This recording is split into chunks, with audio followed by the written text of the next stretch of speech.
Welcome to Blessed Man Meditations. My name is Andy. On this YouTube channel, you'll find various videos produced in an effort to defend historic Christianity from alternative viewpoints that skeptics and others bring. I hope you'll find value in my work in the video that you're about to watch. Please like, comment, and subscribe. I look forward to receiving your feedback. Today on Blessed Man Meditations, we continue our look through Is God a Moral Monster? By Paul Copan, in which we make sense of the Old Testament God. Paul Copan got his PhD from Marquette University and is the Pledger Family Chair of Philosophy and Ethics at Palm Beach Atlantic University in the state of Florida. Copan is the author or editor of over 20 apologetics and philosophy books and lives with his wife and 5 children in the state of Florida. We're continuing our look at part 1 of Is God a Moral Monster? The part that has to do with neo-atheism. And this is chapter 2 of Is God a Moral Monster, which is entitled The New Atheists and the Old Testament God. As Copan wrote this book, the new atheists were not quite as cutting edge as they once were. Copan said they are so 2006, yet they dig up dirt on so many perennial Old Testament ethical challenges, and Bible believers shouldn't shove them under their holy rugs. As people of the book, the Bible, Christians should honestly reflect on these Old Testament ethical challenges. Unfortunately, most pastors and Christian leaders are reluctant to tackle the Old Testament ethical challenges, and the results are fairly predictable. When uninformed Christians are challenged about these Old Testament ethically challenging texts, these uninformed Christians may be rattled in their faith. The ancient heretic Marcion rejected the seemingly harsh creator and God of the Israelites for a New Testament God of love, a heavenly Father. Likewise, the new atheists aren't too impressed with Yahweh, one of the Hebrew names for God in the Old Testament. Christopher Hitchens' book title expresses it. God is not great. That is a title of a book written by the late Christopher Hitchens. This is in contrast to the Muslims call Allahu Akbar, which means God is greater. Allahu Akbar, which means God is greater. Or God is great. Richard Dawkins calls God a moral monster, and that, you can see, is probably the inspiration of Copan's book title here. Is God a moral monster? So Dawkins calls God a moral monster. As we read the New Atheists, we can compile quite a catalog of alleged offenses that, on the surface, may make God look like a moral monster. Let's start with Dawkins and work our way down the list. Dawkins deems God's commanding Abraham to sacrifice his son Isaac in Genesis chapter 22 to be disgraceful and tantamount to child abuse and bullying.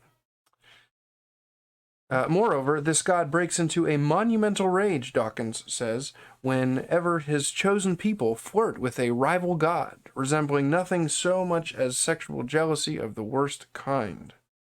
So Dawkins claims that God is more like somebody who is a jealous lover. And to this killing of the Canaanites and ethnic cleansing in which bloodthirsty massacres were carried out with xenophobic relish. So this appears to be Dawkins' description for this moral monster God that Dawkins likes to paint. This picture of this moral monster God that Dawkins likes to paint, which, as we'll see, is really an inaccurate description. Joshua's destruction of Jericho is morally indistinguishable from Hitler's invasion of Poland or Saddam Hussein's massacres of the Kurds and Marsh Arabs. Apparently, that's what Dawkins said about these things.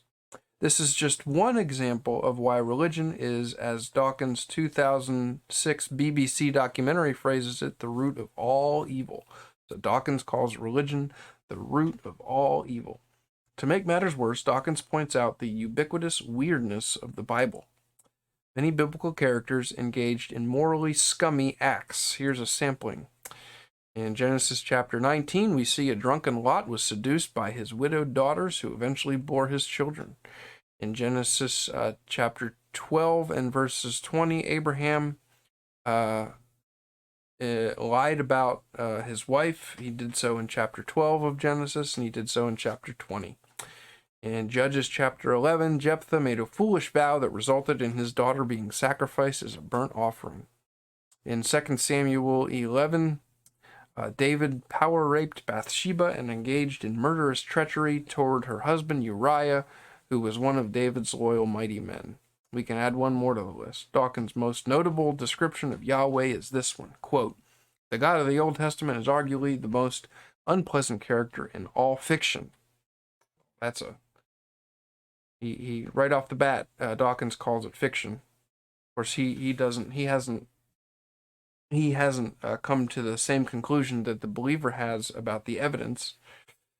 The God of the Old Testament is arguably the most unpleasant character in all fiction, jealous and proud of it, a petty, unjust, unforgiving control freak, a vindictive, bloodthirsty ethnic cleanser, a misogynistic, homophobic, racist, infanticidal, genocidal, filicidal, pestilential, megalomaniacal, sadomasochistic, capriciously malevolent bully.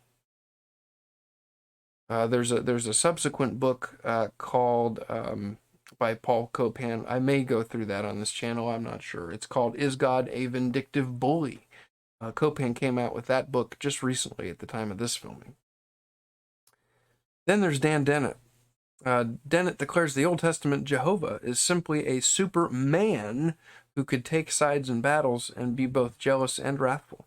He happens to be more forgiving and loving in the New Testament. Dennett says that Dennett says this God's more forgiving and loving in the New Testament. Dennett adds, quote, "Part of what makes Jehovah such a fascinating participant in stories in the Old Testament is his king-like jealousy and pride and his great appetite for praise and sacrifices. But we've moved beyond this God, haven't we?" End quote. Dennett thanks heaven that those thinking blasphemy or adultery deserves capital punishment are a dwindling minority. End quote. So in the Old Testament, God would put to death somebody for blasphemy or adultery, and Dennett is thankful. He thanks, quote unquote, heaven that people who think that way are a dwindling minority. Okay. Christopher Hitchens, who at the time of this writing was grappling with esophageal cancer, and for whom many of us are praying. Of course, Hitchens would later pay the ultimate price. He is no longer living. Christopher Hitchens voices similar complaints. Chapter 7 of Hitchens' book, God is Not Great, is entitled Revelation, the Nightmare of the Old Testament, noting God's unalterable laws. The forgotten Canaanites were, to quote Hitchens, pitilessly, the Canaanites were pitilessly driven out of their homes to make room for the mutinous children of Israel, end quote. Moreover, the Old Testament contains, quote, a warrant for trafficking humans, for ethnic cleansing, for slavery, for bride price, and for indiscriminate massacre. But we're not bound by any of it because it was put together by crude, uncultured human animals, end quote.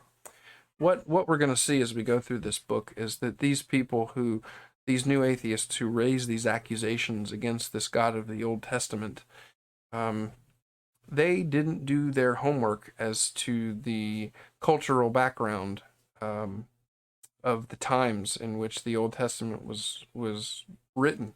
That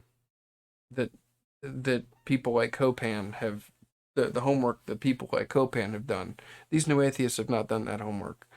Or even if they have, they would rationalize because their worldview, which denies the supernatural,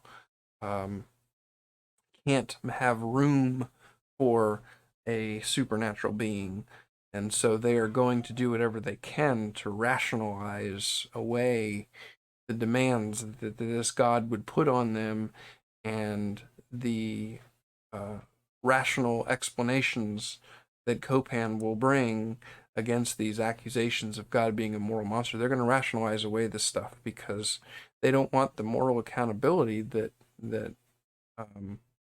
God demands from them. So the Ten Commandments are proof that religion is man-made. I believe, was that what Hitchens was saying? For one thing, you don't need God to tell you murder's wrong. This information is available to all humans.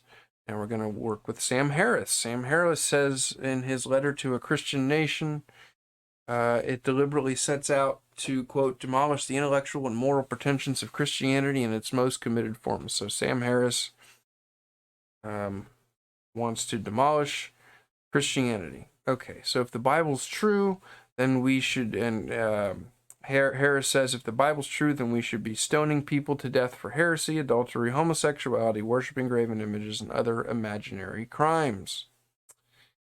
Yeah, Harris, I heard him do a debate not too long ago at the time of this filming, compared to the time of this filming, and his emotional responses against Christianity they were just emotionally driven, not based on facts, but that's my impression of listening to it.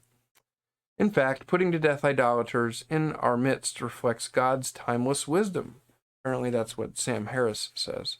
In The End of Faith, apparently a book written by Sam Harris, Harris refers to Deuteronomy chapter 13, verses 6 to 11. He insists that the consistent Bible believer should stone his son or daughter if she comes home from yoga class as a devotee of Krishna. Obviously, Harris is mocking. Harris wryly quips that one of the Old Testament barbarisms, stoning children for heresy, has fallen out of fashion in our country. So he's mocking and belittling Christians there. Harris reminds Bible believers that once we recognize that slaves are human beings who are equally capable of suffering and happiness, we'll understand that it's patently evil to own them and treat them like farm equipment. Okay, a few pages later, Harris claims we can be good without God. We don't need God or a Bible to tell us what's right and wrong. We could know objective moral truths without the existence of a law-giving God, and we can judge Hitler to be morally reprehensible without referring to Scripture. It's quite sad and interesting to me to listen to these atheists who make these claims about objective right and wrong, and how they define right and wrong, and how they don't seem to be able to point to a final authority for where they get their definition for what right and wrong is. And then they would say, well, you Christians can't just say what's right and wrong because your God is this moral monster who committed all these atrocities in the Old Testament. So that shouldn't be the picture of right and wrong either, they would say. But we're going to go through this. And we will see the Christian response to these atheistic accusations against this Old Testament God. Harris calls this the myth of secular moral chaos, that morality will crumble if people don't have a Bible or if they happen to not believe in God. We've accumulated quite a working list of charges coming from the new atheists. The Canaanite genocide, the binding of Isaac, a jealous, egocentric deity, egocentrism or ethnocentrism or racism, chattel slavery, bride price, women is inferior to men, harsh laws in Israel, the Mosaic law is perfect and permanently binding for all nations, the irrelevance of God for morality. Okay, so Copan does not want to give the impression that all these questions are easily solved. The noted Christian Old Testament scholar Christopher Hitchens has written a direct, honest explanation of certain Old Testament difficulties, especially the Canaanite question in Wright's book, The God I Don't Understand. Will gaps in our understanding of these texts still exist? Will some of our questions remain unanswered? Yes, gaps will still exist. Yes, some of our questions will still remain unanswered. But Copan believes that with patience, charity, and humility, we can navigate these waters with greater skill, arriving at far more satisfactory answers than the new atheists allow. One big problem for any interpreter is this: we're dealing with an Old Testament text that's remote in both time and in culture. In many cases, the new atheists aren't all that patient in their attempts to understand a complex text, historical contexts, and broader biblical canon.